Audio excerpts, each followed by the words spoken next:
세상의 편견을 깨부수고 싶었던 저는 정말 굳세어라 금순이처럼 이 세상을 꿋꿋하게 살아왔습니다. 저는 부모 없이 태어나 보육원에서 자라게 되었지만 그게 저의 선택은 아니었기 때문에 제 잘못이라 생각하며 살았던 적이 단 한순간도 없었어요. 고아라고 놀림을 받기도 하고 남들 눈에는 같은 실수를 해도 고아이기 때문에 그런 실수를 하는 거다 하는 인식이 박혀있기도 했기에 또래 아이들에 비해서 더 일찍 성숙해지기도 했고 책 잡히는 일이 없게 하기 위해서 제 마음가짐 관리를 참 열심히 하면서 살았었어요. 제가 자라난 보육원은 성당에서 운영하는 보육원이었는데 그래서 그런지 성당 사람들의 후원이 참 많았고 부족한 거 없이 나름 사랑도 많이 받으면서 자랄 수 있었습니다. 정말 기쁜 마음으로 봉사를 해주시는 성도분들이 계셨었기 때문에 그분들을 엄마 아빠 삼아서 구김살 없이 엉겨붙으며 그렇게 지냈었지요. 저는 태어나자마자 보육원에 맡겨진 아이였기 때문에 부모가 누군지도 몰랐었고 살아있는지 죽었는지도 모르는 상태에서 정말 많은 분을 부모님이라 여기며 살았어요. 보육원이라는 곳이 참으로 삭막하다는 인식이 있는데 제가 살아왔던 보육원은 그런 곳이 아니었어요. 정말 따뜻한 분들이 저에게 사랑도 많이 주시고 부모 역할도 나서서 해주시면서 아이들을 키워내셨지요. 얼굴은커녕 이름도 성도 모르는 부모에게 유일하게 감사했던 것이 저를 성당 보육원에 맡겨주었다는 것이었습니다. 우리 신부님, 수녀님들께 진심으로 감사하는 마음을 가지면서 19살 생일이 지나자마자 보육원의 원칙상 자립을 시작하게 되었는데 그때 처음 세상이라는 것, 사회라는 것을 맛보게 되고 저는 정말 너무나도 힘든 시간을 보내야만 했어요. 비록 보육원이라고 한들 울타리 안에 있었을 때가 참으로 행복했던 시절이었더라고요. 공부를 곧잘 하는 편도 아니었고 딱히 하고 싶은 일이 뚜렷했던 것도 아니었기 때문에 저는 대학을 진학하지 않고 사회생활을 바로 시작하게 되었는데 이게 참 어려운 일이더라고요. 보육원 출신이기도 하고 고등학교만 졸업을 했다고 하니 사회에서 만난 사람들은 전부 다 저를 무시하기 일쑤였어요. 제가 회사 생활에 익숙지 않아 실수라도 하게 되면 다들 싸늘한 눈초리로 저를 쳐다보고 의미 없는 비아냥거림을 내뱉는데 그게 참 자존심도 많이 상하더라고요. 확실히 부모 밑에서 자라지 않은 티가 난다니까. 하는 거 보면 아주 답답해 죽겠어. 10번을 가르쳐주면 뭐해? 똑바로 하는 일이 하나도 없는데. 아무리 사회생활이 처음이라고 하고 이제 갓 20살이 되었다고는 하지만 적당히 일을 못해야지. 이런 식으로 하면 앞으로는 같이 일 못하니까 2번 다시는 실수하지 마요. 사회생활이라는 게 비아냥의 연속이고 꾸지람의 향연일 줄 알았더라면 저는 아마 처음부터 포기를 하고 어딘가에 빌부터 살았을지도 모른다는 생각까지 하게 되었어요. 제가 보육원 출신이라는 것이 부끄럽지 않았기 때문에 직장 동료들에게 아무렇지 않게 이야기를 하곤 했었는데 그게 첫 단추를 잘못 끼운 것이었더라고요. 알게 모르게 사람들 사이에는 권력, 서열이라는 게 존재했고 부모 없이 고아원에서 자란 저는 그들에게 가장 최하위층 서열을 가진 종과 다름없는 사람이었어요. 제가 없는 자리에서는 이런 이야기를 하는 것도 들은 적이 있었죠. 아, 그 보육원 출신 직원? 솔직히 말해서 그거 다 우리가 낸 세금으로 운영하는 거 아니야? 월급 받아서 우리한테 돌려줘야 하는 거 아니냐고. 걔가 고등학교까지 무사히 졸업할 수 있었던 게 전부 우리가 낸 세금 덕분인 거잖아. 부모 없이 자랐다는 게 딱하긴 한데 그렇다고 동정심을 가지고 예보해 줄 수는 없는 거니까. 그런 말을 들을 때마다 정말 더럽고 치사해서 일을 그만두고 싶은 생각이 샘솟았지만 사회생활의 책임이라는 것이 그렇더라고요. 제가 지금 일을 그만두고 뭘 해먹고 살지 당장 월세부터 식비까지 걱정해야 할 것이 너무나도 많았어요. 19살 생일이 지나고 받은 자립금이라는 것은 한 달도 살아가기 힘든 금액이었고 고시촌 같은 쪽방에서 살면서 하루하루를 버텨야 했기 때문에 제 인생은 갑자기 팍팍해졌죠. 그런 와중에 유일하게 저에게 힘이 되어주고 제 마음을 치유해주는 것이 딱 하나 있었는데 그게 바로 글을 쓰는 것이었습니다. 제가 또 글을 잘 쓰는 것은 아니지만 글을 적어나가는 것을 참 좋아했었거든요. 제 마음에 남은 응어리, 힘듦, 아픔들을 전부 글로 적어내면서 제 하루의 고된 것들을 탈탈 털어버리는 의식 같은 행위였지요. 매일같이 들고 다니는 다이어리에 짧은 글귀들을 많이 적어놓고는 했었는데 이것들을 전부 모아놓고 보니까 시집 같은 느낌도 들더라고요. 제 일기장이었지만 고된 하루 끝에 제 마음을 치유해줄 시를 쓰는 일이 더 많았고요.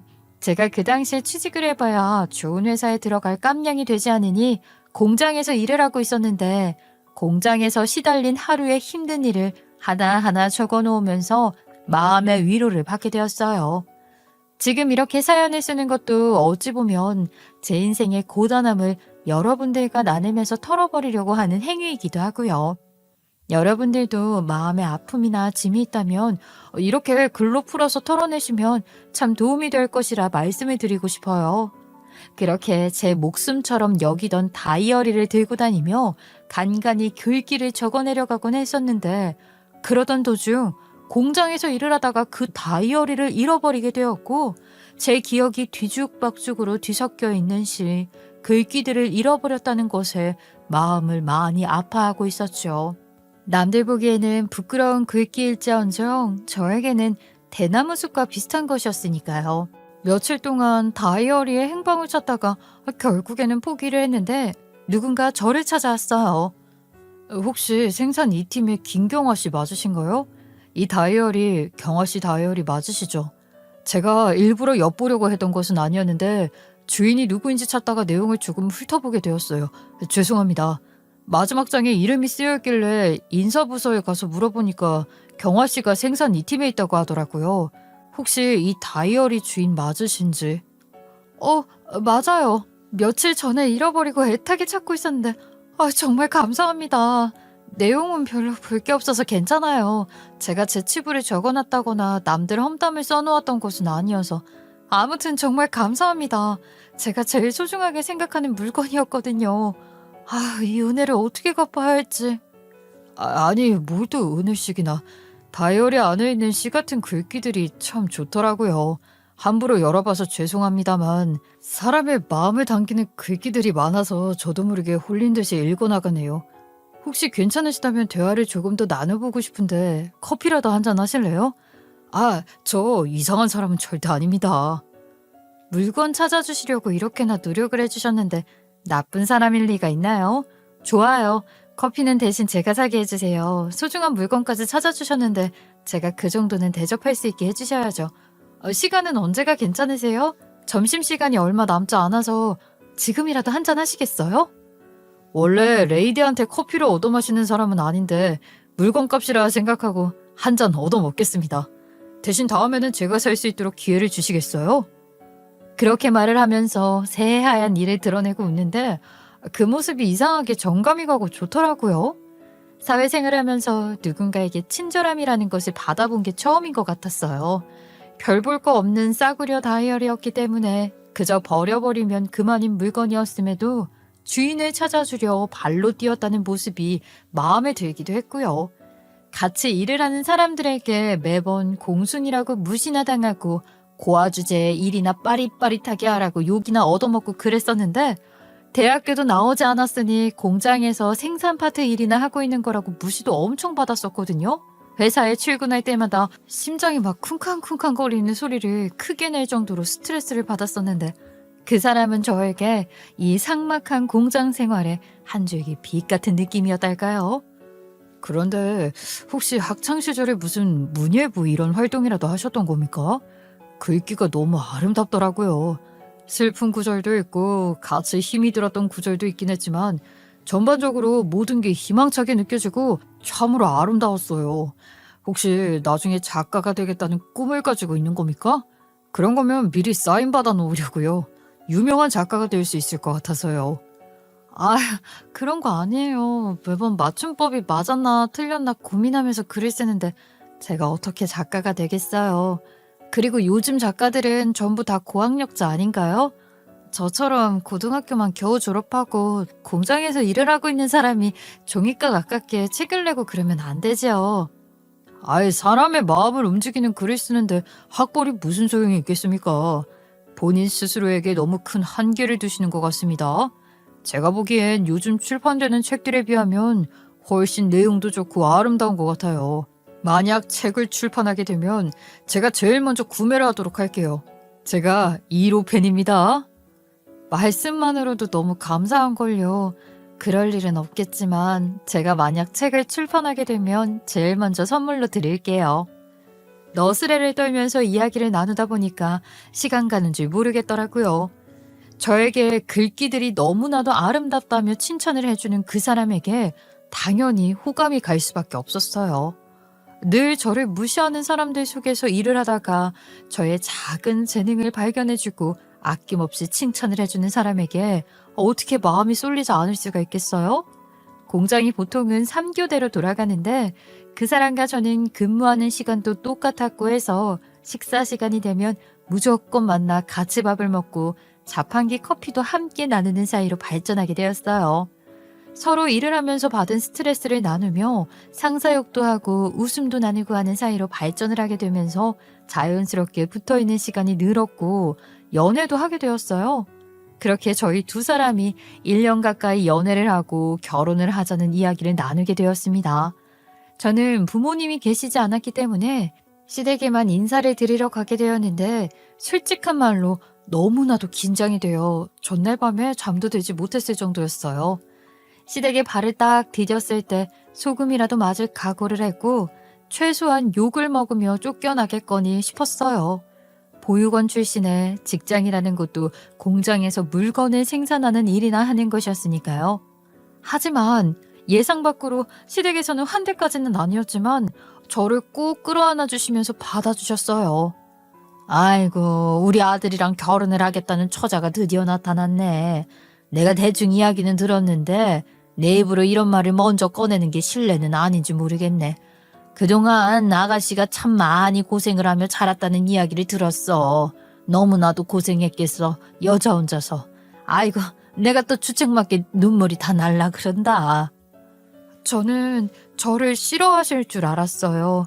제가 너무 부족한 게 많아서 어머님께서 저를 미워하실 줄 알았는데 그런 오해를 해서 정말 죄송해요. 이렇게 따뜻하게 맞이해 주실 줄 몰랐어요. 살아온 환경이라는 게 당연히 다 다를 수밖에 없지. 우리 아들이라고 뭐가 잘난 게 있다고 내가 아가씨를 시작부터 미워하고 모질게 대하겠어. 그동안 혼자서 억적같이 살아오느라 힘들었을 텐데 이제는 우리가 가족으로 묶이게 되는 거니까 아가씨한테 내가 엄마도 되어주고 언니도 되어주고 진정한 가족이 되어줄 테니 편하게 생각해. 응? 정말 감사해요. 어머님 말씀처럼 저에게는 정말 처음으로 생기는 가족이라 감회가 남달라요. 미워하신다 한들 견뎌낼 용기를 가지고 왔는데 딸처럼 생각을 해주시겠다고 손을 내밀어 주시니까 저 또한 눈물이 날 것 같아요. 제가 평생 효도하면서 저희 친정이라 생각하고 모실게요. 감사합니다. 말도 참 예쁘게 하지. 아이 어디 하나 모난 데 없이 둥글둥글하니 아주 마음에 쏙 드는 아가씨구만. 언제든지 힘들게 있으면 나한테 일러 바치고 우리 아들이 서운하게 하는 거 있으면 바로바로 말을 해주고 그래. 우리 아들이 지혜비를 닮아서 참 고운 같은 인간이라 답답한 일도 많겠지만 내가 옆에서 열심히 도와줄 테니까 결혼 생활 잘하고, 응? 제 손을 꾹 잡아주시면서 말씀을 하시는데 정말 저에게 무슨 복이 있어서 이런 가족을 만나게 되는 것인지 세상에 감사할 따름이었죠. 이렇게 좋은 사람들을 만나려고 그동안 시련도 겪고 아픔도 겪고 했던 것인가 보다 하면서 이 기억을 평생 가지고 살면서 늘 효도하고 말씀에 잘 따르겠다고 다짐했어요. 저희 부부는 모아둔 돈이 넉넉지 않았고 시댁에 오롯이 기댈 수도 없는 상황이었기 때문에 정말로 약소하게 결혼식을 올리고 혼인신고를 마친 뒤 부부가 되었어요. 주변 사람들에게 알리지 않고 정말로 간단하게 언약식처럼 결혼식을 올렸기 때문에 혼인신고를 하고 나서야 저희가 부부가 되었다는 것을 사람들에게 알렸죠. 나중에 제가 혼인신고를 했다는 것을 알게 되신 보육원 관계자분들과 저에게 참 잘해주셨던 후원자님들께서 축의금을 제 통장으로 보내주시기도 했어요. 결혼을 하고 나서 인생의 수많은 갈림길이 하나로 합쳐진 것 같은 기분이 들었고요. 저를 챙겨주시는 모든 분들께 감사한 마음을 가지게 되었죠. 그 중에서도 제가 제일 감사했던 것은 시어머니였어요. 결혼을 하고 나서 제가 부모가 없어 배우지 못했던 것들을 시어머니가 하나하나 알려주셨거든요. 응, 집안일은 원래 각자 알아서 하던 방식으로 하는 거라지만 우리 며느리는 부모 없이 자라서 그런가 아직 배워야 할 게 많은 것 같네. 이럴 때는 세탁기에 그냥 돌리지 말고 빨래비누로 한번 초벌을 하고 세탁을 하는 게 훨씬 좋아. 우리 아들 같은 경우는 먼지에 민감한 편이고 옷감이 조금이라도 거슬리면 피부가 타갑다고 하니까 잘 챙겨줬으면 좋겠네. 제가 그냥 세탁기에 한번 넣고 돌리는 버릇이 있어서 몰랐어요. 앞으로도 이렇게 하나하나 알려주시면 제가 보고 배울게요. 아직 부족한 게 많으니까 어머님이 알려주세요. 그래. 오냐오냐 곱게 자라서 자기 고집만 부리는 며느리들에 비하면 우리 며느리는 보육원에서 단체 생활을 해서 그런 건지 줏대가 없어서 참 좋아. 내가 시키는 대로 잘만 따라하면 결혼 생활하면서 문제될 거 하나 없으니까 괜찮을 거야. 우리 아들이 대학도 나오고 더 똑똑하니까 하자는 대로 말 잘 듣고 살면 되고 말이야. 시어머니는 저에게 부모 없이 자라서 보육원 출신이라 하는 말을 자주 하셨지만 그게 사실이었기에 저는 큰 상처를 받지 않았어요. 그게 전부 저를 가르쳐주고 올바른 길로 인도를 해주기 위해서 하는 말이라고 생각을 했고 항상 끝에는 저에게 가르침을 주셨기 때문에 시어머니의 말이라면 죽는 신용까지도 할 수 있다고 생각하면서 받들며 지냈죠. 가끔 가다가는 탐탁지 않다는 말도 하시고 저에게 한숨도 푹푹 내쉬었지만 그 모든 것이 제가 부족해서 생기는 일이라 생각을 했기에 누구보다 더 노력해서 예쁨을 받으려고 했어요. 남편과의 결혼 생활은 무난했지만 가끔가다 부부싸움을 할 때도 있었는데 처음에는 혼자 속상해서 눈물을 흘리며 삼켜냈지만 시간이 지나면서 시어머니에게 일러 바쳐야겠다는 생각이 들었죠. 결혼할 때 남편이 서운하게 하면 언제든지 일러 바치라고 했던 말이 생각나서였어요. 어머님, 그이한테 세탁할 옷을 뒤집어 놓지 말라고 그렇게 얘기를 하는데도 매번 옷가지를 뒤집어서 벗어나요. 수건도 따로 삶아야 하니까 세탁기 안에 넣지 말라고 하는데도 그렇게 말을 안 듣고요. 그리고 반찬 투정을 얼마나 하는지 식탁에 햄이 없으면 밥을 안 먹더라니까요. 정말 속상해 죽겠어요. 좋은 재료들을 가지고 영양가 있는 식사를 챙겨주고 싶은데. 예, 옷까지 뒤집어 놓는 거 정리해서 빨래통에 넣는 게 뭐가 어렵다고 우리 아들이 시켜먹니? 그거 몇 시간이 걸리는 일도 아닌데 잔소리할 시간에 나 같으면 내가 뒤집어 놨겠다. 그리고 수건도 말이야. 세탁기 안에 그냥 집어넣으면 다시 빼서 삶으면 되는 거 아니냐? 우리 아들이 좋아하는 음식으로 밥상 차려주는 게 그게 영양가 있는 식사를 챙기는 거나 다름이 없는 거다. 만병의 근원이 스트레스라고 하던데 먹을 거 하나 자기 마음대로 못 먹어? 그러지 말고 우리 아들이 해달라는 대로 다 해줘. 그게 바로 내주인 거야. 네, 제가 더 살펴볼게요. 하지만 매번 햄만 먹었다가 나중에 몸에 문제라도 생기면 어떡해요. 반찬 투정은 안 했으면 좋겠는데 속상해서 어머님께 전화해봤어요. 나도 집안일하고 볼 일도 있어서 바빠 죽겠는데 고작 이런 하소연이나 들어줘야겠니? 얘는 시애미가 어려운 줄도 모르고 내 아들 흉을 보고 앉아있네 진짜. 우리 아들 잘 챙겨라. 내조를 제대로 안 해주니까 우리 아들이 엇나가려고 하는 거 아니겠어? 그러다가 나중에 우리 아들이 바람이라도 나면 어떡하니? 물론 그럴 애는 아니지만 사람 일은 또 모르는 거니까 우리 아들이 바람 나면 그게 누구 잘못이겠어? 네가 제대로 살피지 않은 탓이지. 내가 다 너를 딸처럼 생각해서 하는 말인 거 알지? 이런 말을 누가 해주겠니? 나니까 해주는 거지. 네, 어머님 감사해요. 제가 조금 더 남편을 살피도록 할게요. 더 좋아하는 걸로 밥상도 차려주고 할게요. 그래, 나 아니면 누가 이런 걸 챙겨주겠어. 친정엄마가 없어서 이런 말 못 들어봤지. 에이그, 친정 부모라도 있으면 조언을 해줬을 텐데 말이다. 저를 챙겨주는 척 하면서 슬쩍슬쩍 상처를 주는 말을 하던 시어머니는 시간이 지나면 지날수록 저를 며느리가 아닌 종으로 대하기 시작했어요. 처음에는 그저 조언이다, 나를 위해 해주는 말이다 하고 생각을 했는데 저도 지능이 부족한 건 아니니까 점점 시어머니의 말이 지나친다는 느낌을 받게 되었고, 저를 위해 해준다는 말이 다 본인 입맛에 맞춰 길들이기 위해 하는 말이라는 걸 깨닫게 되었죠. 바보같이 딸처럼 생각해서 하는 말이라고 했던 시어머니의 말을 곧이곧대로 믿은 거죠, 제가. 네가 가진 게 뭐가 있니? 돈이 있는 것도 아니고 친정 부모가 있는 것도 아니고 고아의 학벌도 부족해서 아무것도 없는 너를 내가 챙겨주고 싶어서 우리 아들이랑 결혼까지 시킨 건데, 아이 그럼 네가 내 말을 잘 들어야 하지 않겠니? 내가 너랑 동등한 입장에 있다고 착각하고 살면 안 된다. 알겠니? 남편과 결혼을 한 번도 반대한 적이 없었다. 매일같이 저에게 속삭이며 정신적으로 저를 엄청나게 괴롭히셨어요.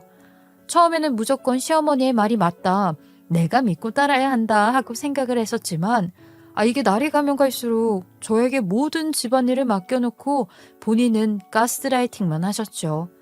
저는 가족이 주는 무한한 사랑이라 생각하고 그 세뇌를 조언이라 착각하며 살고 있었던 것이었어요. 시어머니의 막말이 정말로 친정엄마의 조언이라 생각을 했기에 시어머니 말에 복종하며 말을 잘 들었죠. 제가 실제로 친정이 없었기 때문에 남들도 이렇게 산다는 말을 믿은 거예요. 제가 고하잖아요. 가족의 사랑이 뭔지 받아본 적 없는 것이라 시어머니의 말이 절대적이라고 생각했고, 저희 시어머니가 또 매와 사탕을 적절하게 쓰며 사람을 조련할 줄 아는 분이었어요. 제가 이건 아니다 싶을 때 사랑해서 그런 거라고 잘해주시고, 또 그런 사랑이라는 단어에 저는 홀라당 넘어가 버리고, 그렇게 저를 예뻐해주고 관심을 주는 척하면서 서서히 제 피를 말리고 있었던 거죠. 그저 시어머니의 관심과 사랑이 좋았던 저는 시어머니에게 더 굴복하면서 살았고요. 시어머니는 점점 교묘하게 저를 홀리기 시작했고, 명절이나 집안 행사가 있을 때만 종로릇할 사람이 필요하니 저를 불렀어요. 그마저도 시간이 지날수록 저를 배척하려고 했고, 저에게 다른 친척들이랑은 상식 수준이 다르니 말도 섞지 말라고 하시며 저를 완벽하게 무시하시며 지내셨죠. 저는 시어머니에게 누가 되지 않기 위해, 저의 모자람을 들키지 않기 위해 친척들 사이에 껴있어도 말 한마디 하지 않고요, 묵묵하게 시키는 집안일만 해야 했어요. 다른 친척분들이 저에게 말이라도 걸어 대답을 하려고 하면 득달같이 달려와서 제 등짝을 내리치며 말 섞을 시간에 일을 하라고 닥달을 하셨고요. 내가 너 무식한 거 들통나며 우리 집안 망신시키는 거라 했어 안 했어? 부모가 없다고 이제는 내 말까지 무시하는 거야? 네가 입을 열어서 무식이 통통 튀는 소리라도 내뱉으면 우리 아들 얼굴에 먹칠하는 거라고 했잖아. 어디 천박한 고아가 남들이랑 말을 섞으려고 해. 입 다물고 일이나 해. 그렇게 씩씩거리며 말을 하는데 제가 무슨 대답을 할 수 있겠어요? 이게 참 그렇더라고요. 가족들 내에서도 알게 모르게 서열이라는 것이 정리가 되더라고요. 밖에서 이뤄낸 명예가 집안에서도 똑같이 존재하게 되는 거죠.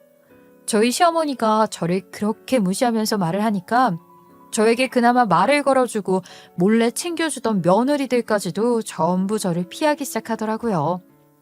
아무래도 집안 어르신의 눈길 밖으로 나면 안 된다는 생각을 했기 때문이었겠죠. 저랑 말을 섞어서 본인들에게 돌아올 이득이 없으니 어쩔 수 없이 그런 행동을 했던 것이었겠지만 제 속은 점점 더 문드러졌죠.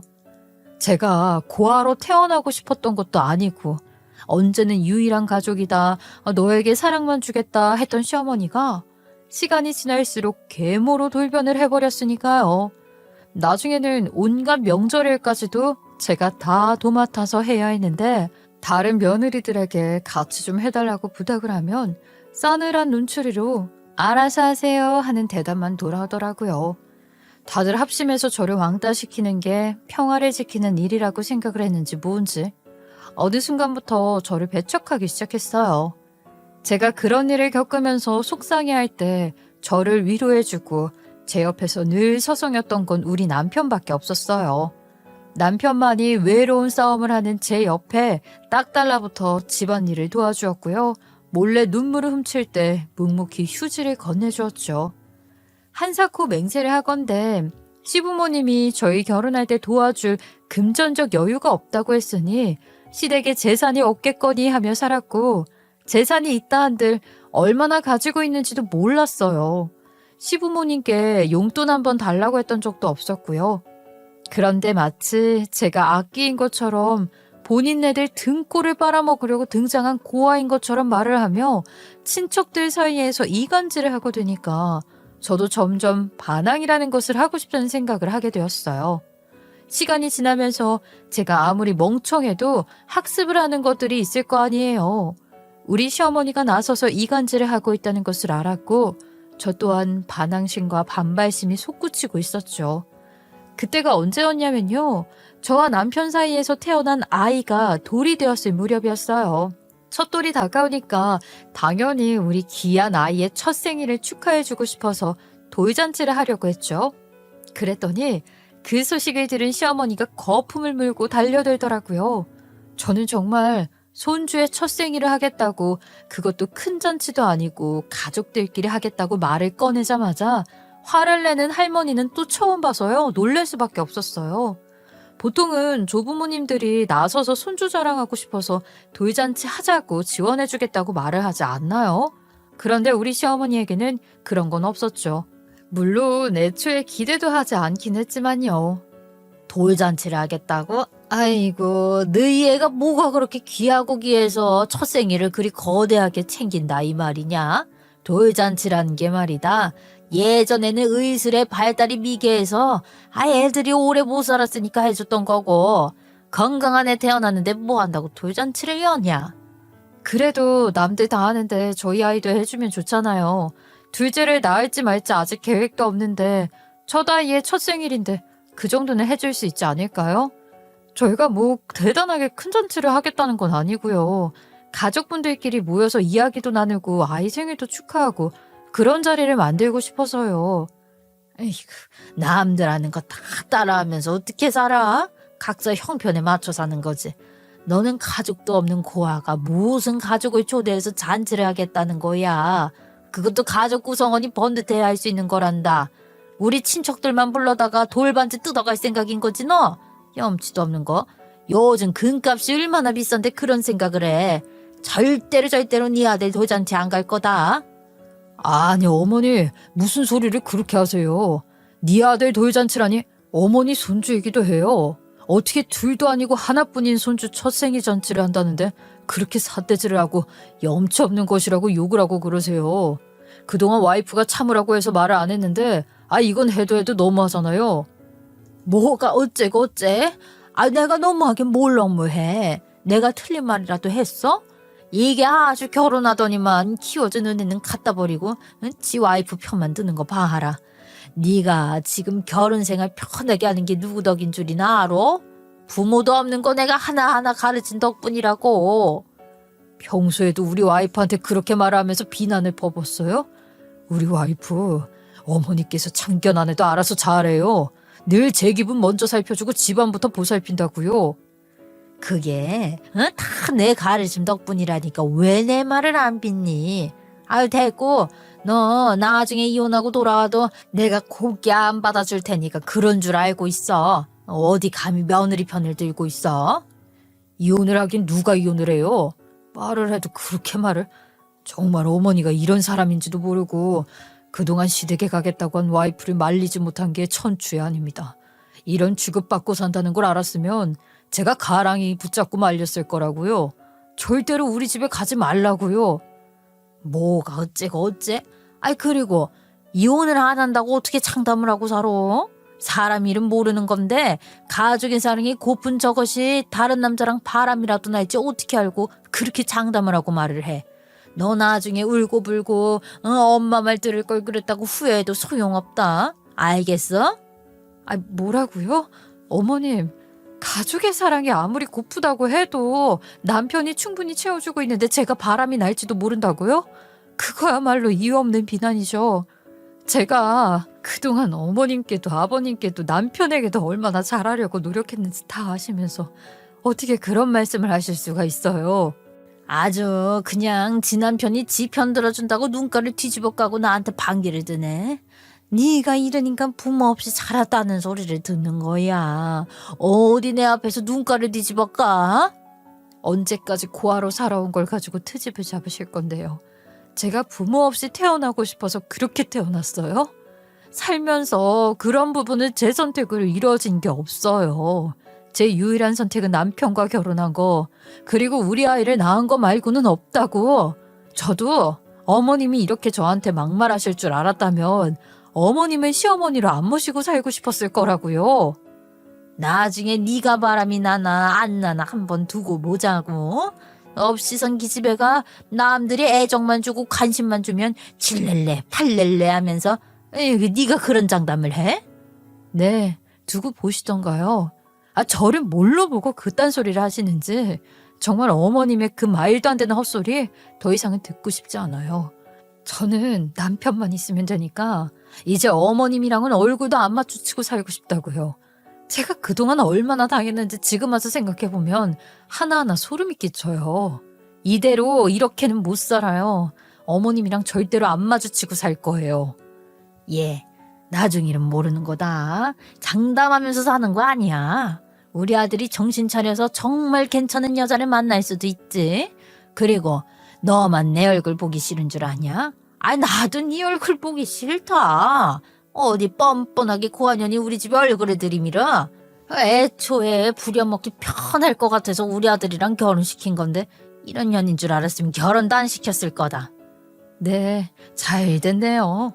어머님도 저도 서로 얼굴 보기 싫다고 하는데 안 보고 살면 되겠네요. 앞으로 명절이고 뭐고 절대로 종로로 나안 겁니다. 그러니까 어머님 알아서 하세요.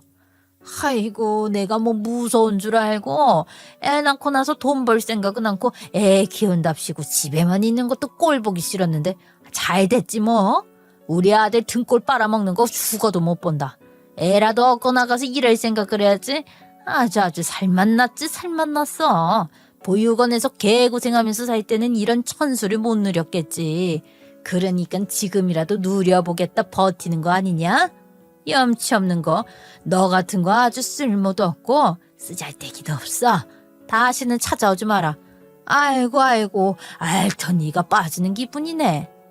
저출산 시대라고는 하지만 그만큼 보육시설도 줄기 마련 아니겠어요? 동네 어린이집은 대기도 안 빠지고 저는 애를 돌봐줄 친정 부모님도 없으니까 어쩔 수 없이 일을 쉬고 있었던 건데 너무하다 싶더라고요. 하지만 더 이상 저도 시어머니랑 말을 섞고 싶지 않았기 때문에 서로 노려만 보고 대치만 하고 있었죠. 정말 더 이상은 휘둘리지 않고 상종도 하지 말아야겠다는 생각이 들었고 저희 남편 또한 제가 그동안 이런 수모를 당하고 있는 것까지는 몰랐기 때문에 저에게 미안하다면서 더 이상 시댁에 찾아가지도 말고 기대도 하지 말자고 했어요. 그렇게 1년이라는 시간을 시댁을 무시하면서 살았는데 사실 시어머니도 명절에 일손이 필요할 때만 슬그머니 연락을 하고 저에게 오란 소리를 하지 않더라고요. 저희 아이도 보고 싶지 않은 건지 뭔지 저희 아이가 제 자식이기도 하지만 남편의 자식이기도 한데 어떻게 커가는지 궁금하지도 않은 건가? 너무하단 생각이 들었어요. 아무튼 그러려니 하고 살다가 남편이 조심스레 이야기를 하더라고요. 도련님이 장가를 간다고 여자를 소개시켜주겠다고 했다면서 말이죠. 일단 시댁에는 인사를 드리러 갔다 왔는데 엄청난 환영을 받았다는 겁니다. 알고 보니까 예비동서가 의사라고 하더라고요. 시댁에서 최초로 의사 며느리를 보는 거라면서 물고 빨고 아주 그냥 인사드리러 온 건데 양손 무겁게 돌려보냈다고 하더라고요. 저랑은 완전히 반대되는 모습이었죠. 예비동선의 집안도 뭐 꽤 돈 있는 집안이라나? 사명감을 가지고 일을 하고 어쩌고 하는데 귀에는 하나도 들리지가 않더라고요. 도련님이 예비동서를 소개시켜주고 싶다고 해서 따로 만나게 되었고 저는 일자 예비동서를 보고 깜짝 놀랐어요. 예비동서는 저에게 상견례 자리에 꼭 나와달라고 이야기를 했고 솔직히 시어머니를 만나는 건 싫었지만 그 자리에 우리 부부가 안 가는 것도 이상하다고 생각했죠. 그래서 상견례 자리에 가겠다고 약속을 한 뒤에 시간과 약속 장소를 따로 연락받아서 찾아가게 되었어요. 상견례 자리에 도착을 해서 자리를 찾아가고 있는데 이미 시댁 식구들이며 사돈댁이며 다 온 것 같더라고요. 이야기를 나누고 있을지도 모르니까 도련님한테 슬쩍 연락을 했어요. 룸 앞에서 기다리고 있는데 시어머니가 씩씩거리면서 나오더라고요. 그러더니만 저한테 삿대질을 하면서 큰 소리를 냈어요. 근본도 없는 인연이 낄 자리가 아닌데 여기를 어떻게 알고 나타났냐? 결혼한다는 소식은 어디서 들었길래 뻔뻔하게 얼굴이 들이밀어. 온 가족이 밥이라도 얻어먹으려고 온 거야? 어디 낄 자리가 없어서 이런 자리에 끼겠다고. 아휴, 1년 동안 얼굴 한 번 안 보고 지냈는데 네가 여길 왜 나타나? 도련님이 초대를 해주셔서 왔어요. 아무리 그래도 상견례 자리인데 가족들이 다 있어야 면도사이지 않겠어요? 고안현이 무슨 면에 자꾸 앉아있어. 면 찾을 거면 네가 나타나면 안 되는 거지. 네가 왜 가족인데? 네가 언제부터 우리 가족이야? 나는 고아를 내 가족으로 받아준 적이 없다. 어디 비교되게 의사 며느리 앞에서 고아 며느리가 나대기를 나대. 너 아주 네가 손이 사람이랍시고 유세라도 떨 생각이냐? 그것은 내 눈에 흙이 들어가도 그 꼴 못 보지. 룸 앞에서 소리를 질러대면서 온 동네방네 고아인 것을 소문이라도 내려는 듯이 말을 하는데 식사를 하러 온 다른 사람들도 수군대 정도였으니 룸 안까지 다 들렸겠다 싶더라고요. 당장 돌아가지 못해. 의사사돈 보기 부끄러우니까 절대로 룸 안에 들어올 생각하지 말고 꺼져. 고안현이 낄 자리 아니다 이 소리야. 제가 뭐 부모 없이 태어나고 싶어서 태어난 것도 아닌데 저한테 왜 자꾸 상처를 주고 그러세요? 저는 열이 받아서 문을 가로막고 있던 시어머니를 밀쳐버렸어요. 시어머니는 옆으로 휘청거리면서 어어 하고 넘어지려는데 저는 룸 문을 확 열어버렸죠. 이내 중심을 잡은 시어머니가 제 머리채를 잡아채면서 어딜 들어가 있냐나 하고 소리를 질렀고요. 저는 시어머니의 팔을 확 내치면서 소리를 질렀죠. 왜 제 머리채를 잡고 그러세요? 내가 도련님 사돈댁에 인사를 하겠다는데 내가 어디 못 올 자리 온 것도 아니고. 네가 뭔데 인사를 드리고 말고 지랄이야. 당장 나와. 너 같은 고아년이 낄 자리가 아니라 근본도 없고 배운 것도 없고 무식한 년이 거길 왜 껴. 사돈댁 표정이 완전히 애매하게 바뀌고 도련님은 어쩔 줄 몰라서 시어머니를 말리기 시작했어요. 엄마, 지금 무슨 짓이야? 당장 사과해 형수한테. 이 좋은 자리에서 이런 소란을 일으키다니. 내가 정말 열불이 터져서. 엄마, 빨리 형수한테 사과하라니까. 내가 미쳤니? 이 근본도 없는 고아한테 사과를 하게. 아이 저 사돈 시끄럽게 해서 죄송합니다만 이 주제도 모르는 걸 제가 가르쳐야 해서 그렇습니다. 가르치기는 무슨. 그동안 잘 지내셨어요? 제가 사는 게 바빠 자주 찾아뵙지도 못했는데 이렇게 좋은 인연이 닿다니 너무 잘 됐네요. 근데 보셨죠? 제가 어떤 취급을 당하는지.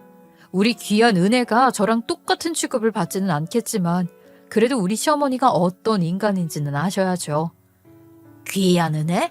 아니 네가 우리 의사 며느리 이름을 어찌 아냐? 아, 너희 나 몰래 만났었니? 둘째 너는 왜 그런 쓸데없는 짓을 해? 경화 언니는 제 생명의 은인이나 다름없는 언니예요. 어머님께서 그렇게 함부로 대할 사람이 아니라고요. 아니 어떻게 가족에게 받은 상처가 있는 사람에게 고아년이니 뭐니 그런 말을. 생명의 은인이라니. 아이 속 시원하게 말이라도 좀 해봐라. 도대체 둘이 어떻게 아는 사이야? 이게 다 무슨 소리냐고. 사실 저와 은혜, 그러니까 시어머니가 좋아 죽을 뻔한 의사 며느리와는 이런 인연이 있었어요. 제가 성당에서 운영하는 보육원 출신이잖아요. 사실 성당이라는 게 다 하나의 조직으로 이루어진 거나 마찬가지거든요. 우리 성당으로 봉사를 하러 오는 신자들도 참 많았었고요. 보육원을 운영하니까 봉사하기도 쉬웠죠. 그 중에 한 분이 은혜네 가족이었고 제가 아주 어릴 때부터 후원을 해주셨었어요. 덕분에 학교 다니는데 불편함도 없었고 고등학교까지 잘 마칠 수 있어서 자립을 한 이후에도 연락도 꾸준히 드리고 있었고요. 그래봐야 제가 연락수단이 없었으니 편지였지만요. 그러다가 은혜가 골수염에 걸리게 되면서 골수 기증자를 찾아야 했는데 우리 보육원에 부탁을 좀 하셨었어요. 맞는 골수 기증자가 있는지 찾아봐 달라고요. 사정사정을 하셔서 사람을 찾았죠. 제가 특히 은혜네 부모님께 받은 게 많아서 골수 기증을 하겠다고 했고 조혈모 세포를 채취했는데 너무 다행스럽게도 이식이 가능했던 겁니다. 그래서 제 골수를 2번이나 이식을 해줬고요. 덕분에 은혜는 골수염에서 벗어나게 되었고 저는 그 뒤로 공장에 다니면서도 꾸준히 연락을 했었는데 저를 도와주시겠다고 몇 번이나 말을 하셨는지 몰라요. 전 그동안 받은 걸로도 충분하다 생각해서 몇 번이나 거절을 했었고요. 제가 시를 쓰는 걸 좋아했었잖아요. 은혜네 부모님께서 저에게 책 선물을 참 많이 해주셨거든요. 그래서 그 영향이 끼쳤던 것도 있었고요. 그 사실을 그 자리에서 줄줄이 설명을 했더니만 시어머니의 얼굴이 썩어 들어가기 시작한 건 어쩔 수 없는 일이었지요. 내 딸처럼 소중하게 생각한 경화를 못된 집안에 보냈는 줄 알았으면 진즉에 이혼을 시키라고 물심양면으로 지원할 걸 그랬지. 경화 덕분에 우리 은혜가 살아나서 이렇게 의사까지 될 수 있었던 것인데 어떻게 고아라는 이유로 이렇게 사람을 모질게 대할 수 있습니까? 예? 사돈이라고도 부르기 싫은 당신 인성을 잘 봤습니다. 시어머니는 뒤로 넘어가기 일부 직전이었고요. 의사 며느리를 놓치게 될까봐 그때부터 안절부절하며 수습을 하려고 애를 쓰기 시작했어요. 아이고 참, 어떻게 이런 우연이 있을 수가 있겠어요. 이거야말로 인연이라는 걸 증명하는 게 아니겠습니까? 사돈댁에 좋지 않은 모습을 보이긴 했지만 말입니다. 내가 우리 며느리한테 화나한 게 있어서 그랬던 겁니다. 서로 감정의 골이 깊어서 어쩔 수 없었죠. 우리 첫째 며느리가 고아라서 그런 게 아니라 배운 게 없어가지고 나랑 좀 싸우고 1년 넘게 얼굴 안 보고 지냈거든요. 근데 이 자리에 나타나니 초라도 치려고 그러는 줄 알고 그랬어요. 나한테 억하심 정 있는 건 알겠는데 우리 둘째 결혼식까지 망치려고 들까 봐요. 내가 어머님이랑 싸운 게 뭔데요? 저는 어머님이랑 싸움을 한 기억이 없는데요. 그동안 친척들이랑 짜고 저 왕따 시키느라 바빴죠. 저는 바보같이 당하기만 했고요. 학벌도 구리고 공장에서 일하고 고아라고 그동안 무시해놓고 의사 며느리 본다니까 눈 뒤집어져서 좋아한 거 내가 다 들어서 알고 있었다고요. 도련님이 따로 연락 와서 그래도 가족이니까 인사 한번 해야 하지 않겠냐고 해서 만났는데 은혜가 나와서 너무 깜짝 놀랐어요. 이게 인연인가 싶다가도 어머님 생각하면 안 되겠다 싶어서 찾아온 거라고요. 은혜 나한테도 귀한 동생이라 이 말입니다. 내가 은혜네 가족 아니었으면 학창시절 내내 참으로 불우했을 거라고요. 어머님 같은 시어머니 두고 살게 할 수 없죠? 우리 은혜가 어떤 아인데 어머님 같은 사람 밑에서 며느리로 살아요. 싸늘해진 분위기에 도련님은 아무런 말도 못하고 고개를 푹 숙이고 있고 시어머니는 이판사판이다 싶었는지 저에게 난리를 쳤어요. 이런 자리에서 갑자기 터뜨리는 게 말이나 되는 소리야? 어? 그런 기쁜 인연이 있었던 거면 미리미리 말을 했어야지. 그랬으면 내가 조심도 하고 너한테 막말도 안 했을 거 아니냐? 언제 제 전화는 받으셨고요? 상견례 자리가 언제 이루어지는지 저한테 쏙 비밀로 해놓으시고는 그런 소리를 뻔뻔하게 잘도 하시네요. 은혜야, 절대 결혼하지 마. 이 결혼 절대 하면 안 돼. 얘가 정말 끝까지 우리 둘째랑 의사 며느리가 서로 좋다는데 네가 뭔데 난리야. 너는 우리 가족을 뭐로 보고 그런 소리를 하냐. 네가 무슨 주제로 결혼을 해라 마라 상관이냐고. 은혜야, 언니가 이런 말 진짜 안 하는 거 알지? 은혜야, 도망가야 돼. 도련님한테는 미안하지만 도련님도 방간자야. 내가 어떤 수모를 당하고 있는지 누구보다 가까이서 지켜봐 놓고 여태까지 내 편 한 번 들어준 적 없는 사람이라고. 결혼해봐야 뻔해. 하지 마. 친척들 사이에서 조롱질을 당할 때에도 눈이 마주쳐도 모른 척했던 도련님의 얼굴이 떠오르면서 전 결국 은혜에게 결혼을 하지 말고 도망가라 말을 했어요. 은혜는 결심을 내린 듯 결혼을 하지 않겠다고 그 자리에서 선언을 했고요. 은혜네 부모님도 자리에서 일어나셨어요. 저는 그제서야 안도의 한숨이 나오더라고요. 아유, 제가 그동안 실언을 많이 뱉었던 것 같습니다. 우리 아들이랑 서로 좋다고 하는데 제가 아무 장견도 안 하고 입도 뻥끗 안 할 테니까 그냥 결혼시키시지요. 제가 잘못했습니다. 부모 없다고 비아냥거리고 조롱하는 게 아니었는데 아이고 어딜 가십니까? 앉아서 이야기 좀 더 합시다. 그걸 왜 우리한테 말합니까? 우리 경화한테 말을 해도 모자랄 판에 마지막까지 인성 잘 봤네요. 가자, 경화 너도 따라 나와. 이런 곳에 남아봐야 무슨 좋은 소리를 듣겠니? 저랑 남편, 아이까지 졸졸 은혜네 가족을 뒤따라 나왔는데 다른 자리로 옮겨서 정말 비싸고 맛있는 소고기를 사주시더라고요. 그동안 고생 많았으니까 배 터지게 먹으라고. 그러더니 저희 아이에게 용돈까지 쥐어주셨고요. 이런 집안인 걸 꿈에도 몰랐지 뭐냐. 덕분에 인생 한 번 더 구했다. 요즘은 집에서 아이만 보고 사는 거야. 자식이 여유가 있으면 그 전화라도 좀 하지. 뭐하고 사나 들여다보고 하면 좋지 않냐. 나랑 같이 성당 보육원에 봉사도 나가고 하면 좋을 것을. 사는 게 팍팍하죠 뭐. 아이 키우느라 정신도 없고 어린이집 대기가 안 빠져서 어쩔 수 없이 집에서 보육하고 있거든요. 아이 좀 크면 같이 봉사하러 다녀요. 저희 와이프 집에서 놀고만 있는 건 아니고요. 글 씁니다, 글. 연애 때도 글을 참 잘 써서 반했었는데요. 지금 아이 키우면서 짬짬이 남는 시간에 글을 쓰더라고요. 제가 가끔 가다가 보여달라고 하면 부끄러워하면서 보여주는데 어찌나 술술 읽히던지. 글 제조 하나는 기가 막힙니다. 정말 출판이라도 한번 했으면 좋겠다 싶을 정도로요. 글을 써? 이놈 자식이 그럼 나한테 와서 말을 했어야지. 우리 남동생이 그러니까 은혜네 삼촌이 출판사를 운영하고 있지 않냐. 그래서 내가 너 후원해주면서 책 선물도 많이 해줬던 건데 그걸 몰랐어?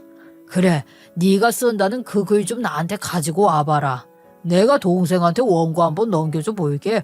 이거 좋은 기회 아니냐.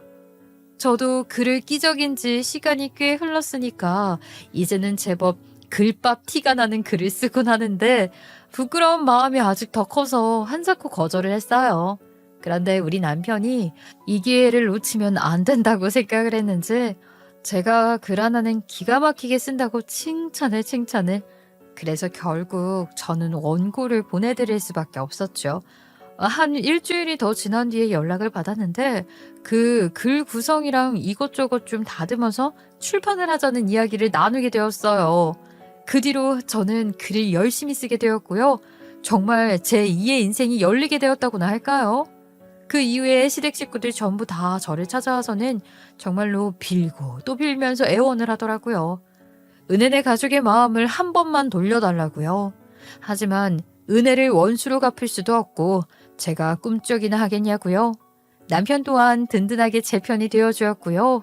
솔직히 방관자였던 도련님에게는 미안한 마음이 조금 들긴 했지만 제 동생 같은 은혜를 사지로 몰아놓을 순 없는 노릇이니까 이해해달라고 부탁을 했어요. 도련님도 제가 당한 세월을 그동안 방관했던 게 미안했는지 별말 못하고 수긍을 하더라고요. 저는 그 이후로 완벽하게 시댁과 모든 인연을 끊었고 지금은 글 작업에만 몰두를 하고 있는 중이랍니다. 눈에 넣어도 아프지 않을 아이와 우리 남편에게 너무나도 고맙고요. 글을 쓰던 도중에 갑자기 턱 막혀서 이런저런 생각을 하다가 이렇게 사연까지 쓰게 되었네요.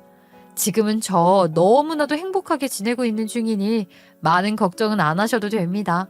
제 인생 2막을 위해 다 같이 응원 부탁드립니다. 감사합니다.